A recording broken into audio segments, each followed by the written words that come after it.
ഇതിപ്പോ ചാക്കില് കുരു നട്ടിട്ട് 5-ാം വർഷം തുടങ്ങി കായ്ച്ചു തുടങ്ങിയ പ്ലാവാണ്. അപ്പൊ തേൻവരിക്ക പ്ലാവാണ്. അപ്പൊ ഇവിടേക്കാന്ന് പറഞ്ഞാൽ ഉപ്പ് പ്രദേശവും വെള്ളക്കെട്ടൊക്കെ ഉള്ള സ്ഥലം കാരണം പ്ലാവ് വെച്ചിട്ട് അങ്ങനെ പിടിക്കണ്ടായില്ല. അങ്ങനെയാണ് ചാക്കിൽ ഒരു കുരു നട്ടത്. കുരു നട്ടിട്ട് നമുക്ക് കറക്റ്റ് 5-ാം വർഷം തുടങ്ങി പ്ലാവ് കായ്ച്ചു തുടങ്ങിയതാണ്. ഈ പ്ലാവിന്റെ പ്രത്യേകത എന്ന് പറഞ്ഞാൽ നേരത്തെ തന്നെ ചക്കയാവും, അതേപോലെ വൈകിട്ടാണ് ചക്ക തീരുള്ളൂ. മഴക്കാലം വരുമ്പോഴാണ് മഴയൊക്കെ തുടങ്ങി കുറെ നാൾ വരെ ഇതുമ്പോ ചക്ക ഉണ്ടായിക്കൊണ്ടിരിക്കും. അപ്പൊ ഒരുപാട് നാള് ചക്ക തന്നെ ഒരു നാടൻ പ്ലാവാണിത്. അപ്പം ഇതിപ്പോ അതൊക്കെ നിറച്ച് ഇതുമ്പോ നമുക്ക് കുറെയൊക്കെ വിളവെടുത്താണ് പൊക്കത്തില് ആദ്യമൊക്കെ ചക്ക കായ്ച്ചിട്ടുണ്ട്. അത് നമ്മ ഈ വർഷം വിളവെടുക്കൽ കഴിഞ്ഞതാണ്. അപ്പൊ ഇതിങ്ങനെ കൊലകളായിട്ടാണ് ചക്ക കായ്ക്കണത്. കണ്ട ഇപ്പൊ ഒരൊറ്റ ചക്കയൊക്കെ ആണെങ്കിൽ നല്ല വലിപ്പത്തിൽ കിട്ടും. അല്ല എങ്കിൽ ഇതേപോലെ നല്ല കൊലകളായിട്ട് നിറച്ച് കമ്പിലും തടിയുമലൊക്കെ നിറച്ച് ചക്കയാണ്. അപ്പൊ നമുക്ക് ഇടിയൻ ചക്കൊക്കെ ആയാലും വറക്കാനൊക്കെ ആയാലും സൂപ്പറായിട്ട് ചക്ക, പിന്നെ പഴുപ്പിച്ചിട്ടായാലും നല്ല മധുരമുള്ള ചക്കയാണ്.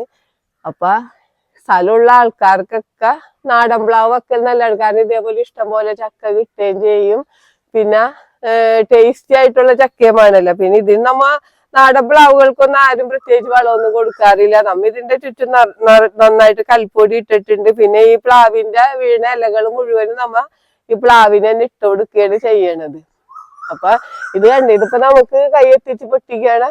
ദൂരത്തിലൊക്കെ ചക്കയുണ്ട്. അപ്പൊ ചക്കയുടെ കുരു നമ്മ എങ്ങനെ നട്ടേന്ന് വെച്ച് കഴിഞ്ഞാൽ ഇപ്പൊ കമ്പുമ്മലുള്ള കുരു ഉണ്ട്. ഇതുമ്മല് കമ്പുമ്മല് കുറെ ചക്ക കായ്ച്ചെടുക്കുന്നുണ്ടല്ലേ. അപ്പൊ നമ്മ ആ കമ്പുമ്മലുള്ള കുരു നട്ട് കഴിഞ്ഞാല് ശരിക്കും 5-ാം വർഷം ചക്ക കായ്ക്കും. നമ്മ ഈ തടി കണ്ട ഈ തടിമേല് ഉണ്ടായി കിടക്കുന്ന ചക്കയൊക്കെയാണ് ഇത്.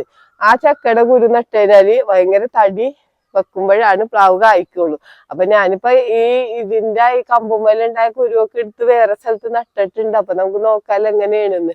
അപ്പൊ പ്ലാവ് വെക്കുമ്പോ അതും കൂടി ഒന്ന് ശ്രദ്ധിച്ചോട്ടെ. തടിമേൽ ഉണ്ടാവണ കുരു നമ്മ നടാണ്ട് കമ്പിലുള്ള കുരു നട്ട് കൊടുത്താൽ മതി.